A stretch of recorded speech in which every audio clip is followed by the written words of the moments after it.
24시간 내내 제가 하는 일을 어떻게 잘할 수 있을까 한국 국적을 받을 때 제 자신한테 약속을 했어요. 가장 중요한 커리어 전환점이 아니었나 하는 생각이 듭니다.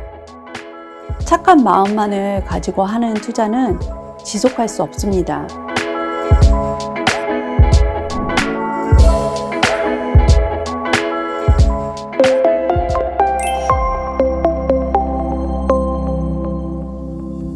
저는 사실 다양성하고는 좀 거리가 있는 사람인 것 같습니다. 20년이 넘는 시간을 똑같은 일을 해왔다고 생각하기 때문인데요.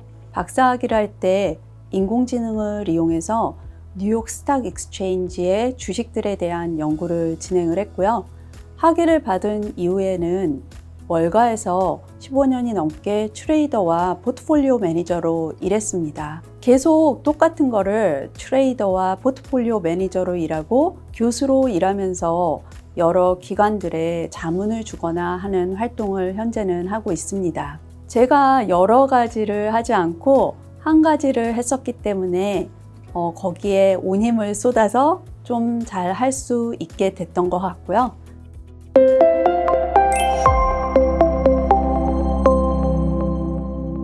사실 월가에서 애널리스트로 처음에 잡을 잡는다는 것 자체가 쉽지는 않은 일인 것 같습니다. 저는 오랜 시간 동안 제가 하는 일에 포커스를 하는 거에 굉장히 노력을 많이 했던 것 같고요. 1년 내내 24시간 내내 제가 하는 일을 어떻게 잘할 수 있을까에 대한 생각만 하고 살았던 것 같습니다. 한때 샌프란시스코에서 2주, 런던에서 2주 왔다 갔다 하면서 일을 하고 생활을 한 적이 있었거든요. 그런 생활을 하면 일이 힘든 것뿐만이 아니라 시차 적응서부터 시작해서 개인 생활이라고는 하나도 없는 생활을 할 수밖에 없게 됩니다. 남이 하기 싫은 일도 하고 내가 하는 일에 포커스를 하는 거, 그거 말고는 특별히 비결은 없었던 것 같습니다.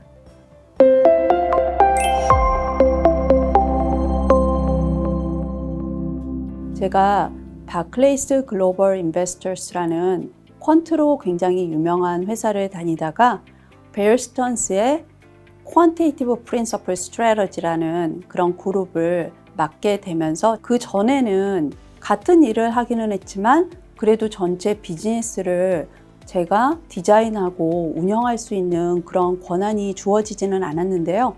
이렇게 자리를 옮기게 되면서 그런 권한 역시 주어졌고요.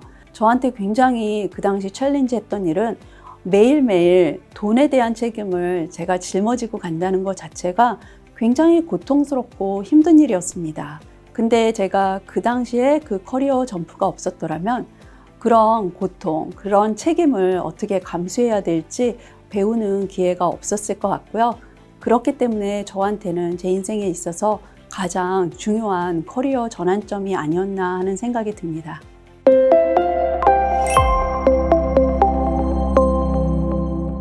저도 사실 제가 한국에 다시 돌아와서 교수가 될 수 있을지는 생각해 본 적이 없습니다. 월가에서 일하면서 가족들을 굉장히 오랫동안 보지 못했어요. 많은 시간을 같이 보내지 못했는데 저희 아버지가 암에 걸리셔서 한 6개월 정도 삶이 남으셨다고 하셨거든요.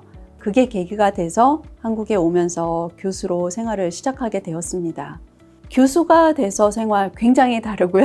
그래도 좋은 거는 제가 앞에서도 말씀드렸듯이 제가 하던 일을 다른 역할로 다시 하게 돼서 되게 굉장히 저한테는 행운이었다고 생각합니다.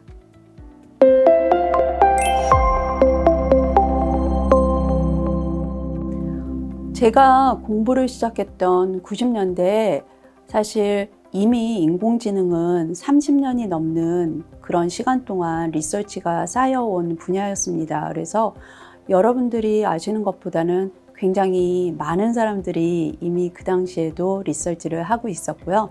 단지 제가 좀 다르게 했던 거는 그런 전공을 하고 나서 금융에 이제 입문을 했다는 그런 것들이 약간 달랐던 것 같고요.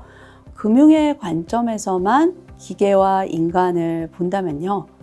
저는 장기적으로 볼 때 인간이 기계를 이길 수 있는 방법은 별로 없다고 생각합니다.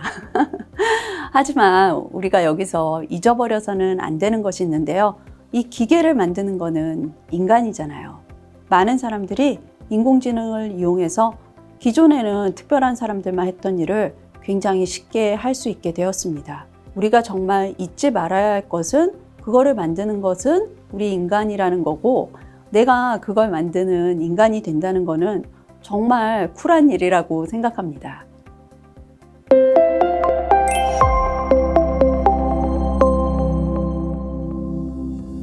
현재는 한국은행 외자운용원에 자문을 하고 있고요. 산업자원통상부의 사업재편위원, 그리고 사회이사로는 한국투자신탁자산운용의 사회이사와 미국 회사인 프랭클린 템플턴의 사회이사를 하고 있습니다.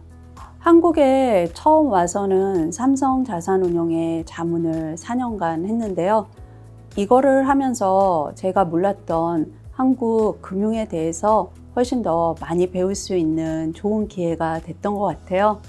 그리고 처음에 와서 한국은행의 외화자산운용원에서 컨설팅을 하면서 한국에서 좀 더 남아서 일을 해보고 싶다라는 생각을 하게 된 그런 계기가 되었습니다.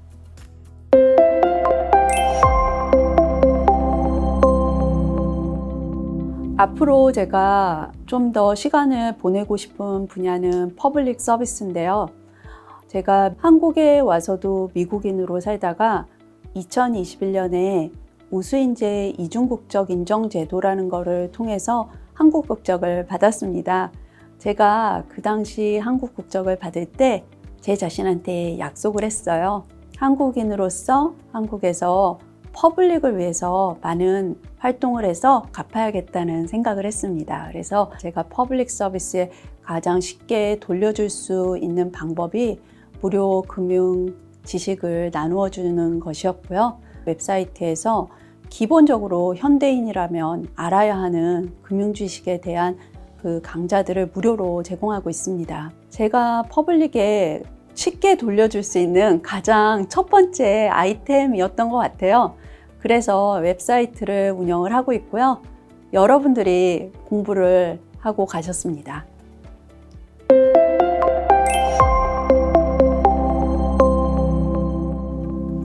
저는 투자를 하는 사람입니다. 투자는 결국은 수익을 내야 합니다. 착한 마음만을 가지고 하는 투자는 지속할 수 없습니다. 그렇기 때문에 저는 ESG를 무조건 옹호하지는 않습니다. 그래서 시작한 것이 최근에 Invest in Climate, Invest in Growth라는 포럼을 시작했습니다. 현 프랭클린 템플턴 회장이시고 그리고 전 칼퍼스 CIO였던 벤맹 박사님과 시작을 했는데요. 제가 산자부의 사업재편위원을 하면서 한국의 여러 기업을 볼 기회들이 있었습니다. 그러면서 기후변화라는 것이 그냥 이야기만 하는 게 아니라 진정한 패러다임의 변화라고 생각을 했습니다. 예를 들어서 현대자동차를 한번 생각해 볼게요. 현대자동차와 함께 일하는 협력업체들이 2,000개씩 됩니다. 그런데 현대자동차가 내연기관차를 만들다가 전기자동차를 만들기 시작하면 그동안 내연기관차를 같이 만들었던 협력업체들은 모두 사업을 바꾸어야만 생존할 수 있습니다.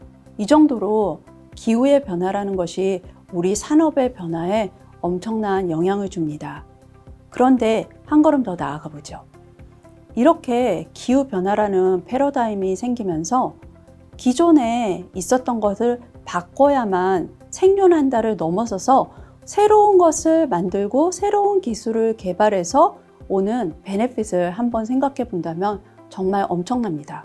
어차피 기후 변화라는 패러다임과 함께 살 것이라면 이거를 피하기 위해서 근근히 쫓아가는 것보다는 새로운 기술을 발견하고 투자를 해서 훨씬 더 공격적으로 하는 것이 맞는 방법이라고 생각을 합니다.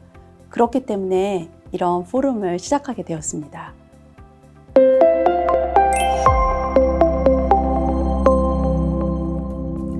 절대 미루지 마시길 바랍니다. 제가 제 자신한테 매일 하는 이야기 중에 하나예요. 물론 우리가 살 때 내일 당장 죽을 것처럼 하고 싶은 일을 오늘 다 하고 살아서는 안 됩니다. 그래도 내일 미루는 것보다는 오늘 내가 하고 싶은 일을 그때그때 하는 삶을 살라고 이야기해주고 싶습니다. 특히 그게 자기 개발하고 관련된 것이라면 더욱더 그렇다고 생각합니다. 연상 화이팅!